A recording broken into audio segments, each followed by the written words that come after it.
很快的 ，vivo 也再度发布了 vivo V 系列的后继机种 vivo V15。经过上一代 vivo V11定位模糊的问题后 ，vivo V15则是在台版规格上给出更符合大家期待的配置。那我们就废话不多说，一起来看看吧。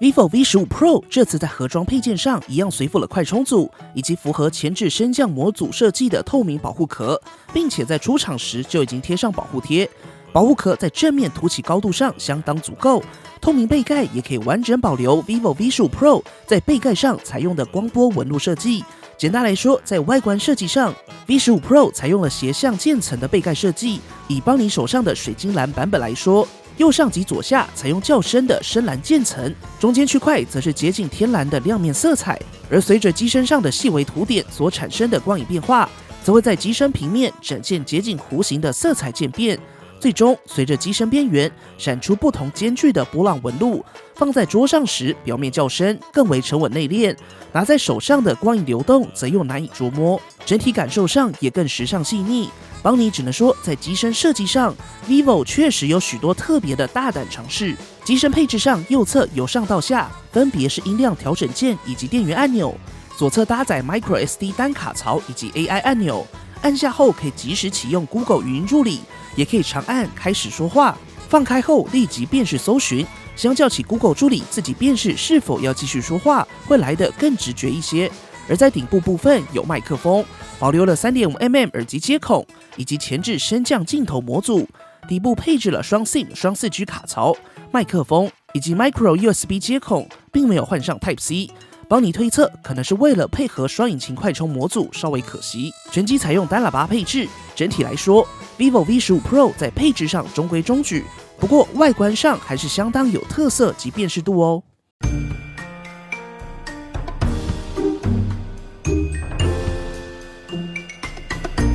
vivo V15 Pro 在规格上搭载新一代 Qualcomm Snapdragon 675 AIE， 并且配置 8GB 的 RAM 以及 128GB 的 ROM， ANTUTU 跑分达到177,259分。简易跑分数据可以参考以下表格，更完整的测试内容可以到 isbani.com 上查看到完整资讯。简单来说 ，Snapdragon 675 AIE 可以说是中阶中的前段班，顺顺玩主流游戏绝对没问题。续航上则是搭载3700毫安时的电池。在 PCMark 电力测试中达到13小时19分，算是相当不错的成绩。在实际使用上，一天一充也还算够用。即使不够 ，vivo V15 Pro 一样可以搭配随附的充电器进行双引擎快充。而在生物特征辨识上 ，vivo V15 Pro 拥有第5代萤幕下指纹辨识系统，这是邦尼目前用过、体验最好、感受最快的萤幕下指纹辨识。除了在指纹截取快、处理速度快，甚至最重要的过场动画也相当流畅。甚至全新的解锁动画更是让一体性更强，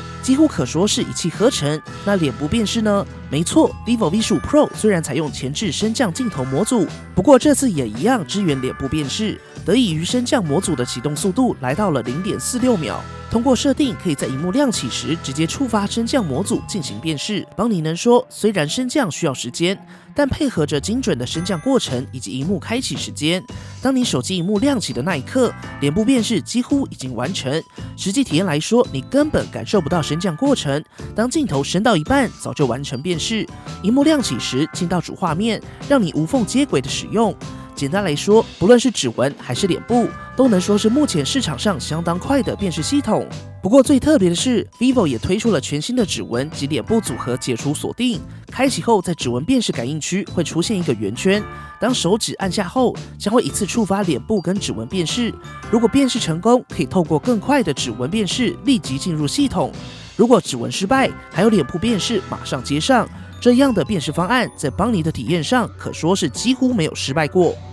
而在系统上 ，vivo V15 Pro 采用基于 Android 9派的 FunTouch OS 9，也终于拥有 NFC， 可以启用 Google Pay 进行感应支付。而在全萤幕手势上也提供了3种样式，包括3条线、3个点以及空白。邦尼不用多说，一定是选择完全隐藏的选项。不过在使用上，邦尼认为还是稍显不够直觉，因为以往3大键最左边的按钮，直觉上启用后会打开多工处理。不过别忘喽 ，vivo 的控制中心可是在下面，所以两者一定会打架。最左侧变成启动控制中心，而多工则是跟 Android 9派一样，是上滑停住启动，真的得多花些时间适应。附加功能上，内建的机车模式算是相当特别。打开机车模式后，可以根据自身状况选择拒接的对象，或是在重复打2次后接通，以及低车速下自动允许接通等等，也可以自动回复简讯告知，帮你认为相当方便。游戏上 vivo V15 Pro 也搭载最新版本的游戏魔盒，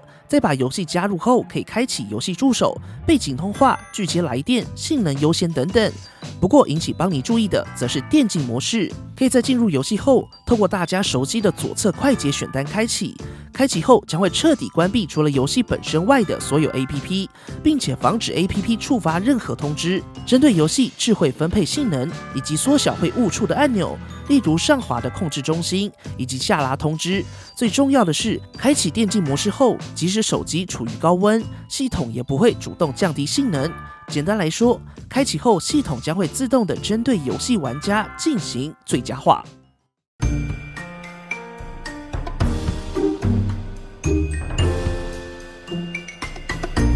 影音娱乐部分采用升降镜头模组的 vivo V15 Pro， 连水滴都舍弃了，搭载 6.39 寸 Full HD Plus Super AMOLED 的真全萤幕。真全萤幕不用多说，不论如何，在体验上对眼睛的冲击绝对最高。萤幕占比来到了 91.64%， 支援100% DCI P3 色域。不过目前并不支援 HDR 影音串流，这点稍微可惜。实际体验上可以看到 vivo V15 Pro 在对比度上表现有相当明显的提升，在暗部表现也更为纯净一些。而值得一提的是，内建的护眼模式在预定的设定之下，并不会使萤幕变得死黄，在长时间使用下也会更舒服一些，推荐大家可以常驻开启。而在音效上 ，vivo V15 Pro 保留了 3.5mm 耳机接孔，外放上只有单喇叭，稍微可惜。体验上音量够大，不过音质上则是预期之内，没有太大亮点。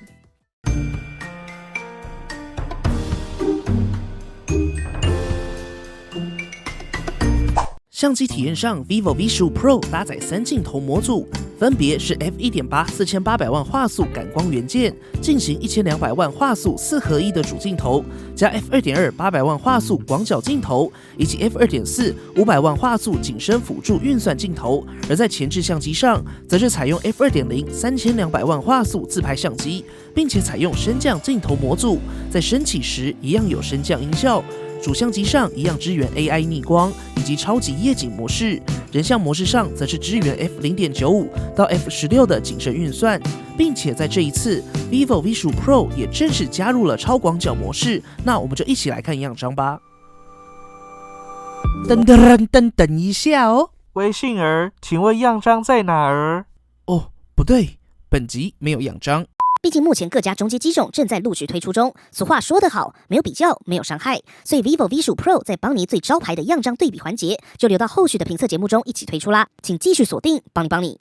好，那接下来趁着这个难得的时间，邦尼团队想跟大家聊聊镜头越来越多，究竟有什么改变？从最初的单镜头，一直到前阵子的双镜头，又到了最近主流的3镜头。双镜头有为了做光学变焦的，也有用黑白双镜头进行影像优化的，当然也有单纯做景深运算的。而随着手机镜头在光学优化的软硬体越来越成熟，以往要透过外接镜头才能达成的超广角、微距等等，也都直接在有限的空间做到手机上，并且搭配手机的软体优化，除了可以避免边缘模糊外，也可以进行自动畸变修正，透过软体补足硬体，确实比外接第三方镜头来得更有优势。目前主流的几个镜头解决方案，在主镜头上就分为大光圈、高画素、智慧双光圈，其他镜头包括2倍、5倍、10倍不等的光学变焦，黑白镜头、TOF 3D 景深镜头、超广角镜头、微距镜头等等。如果今天以3镜头为主流，你会怎么搭配你的3颗镜头模组呢？底下留言告诉邦尼吧。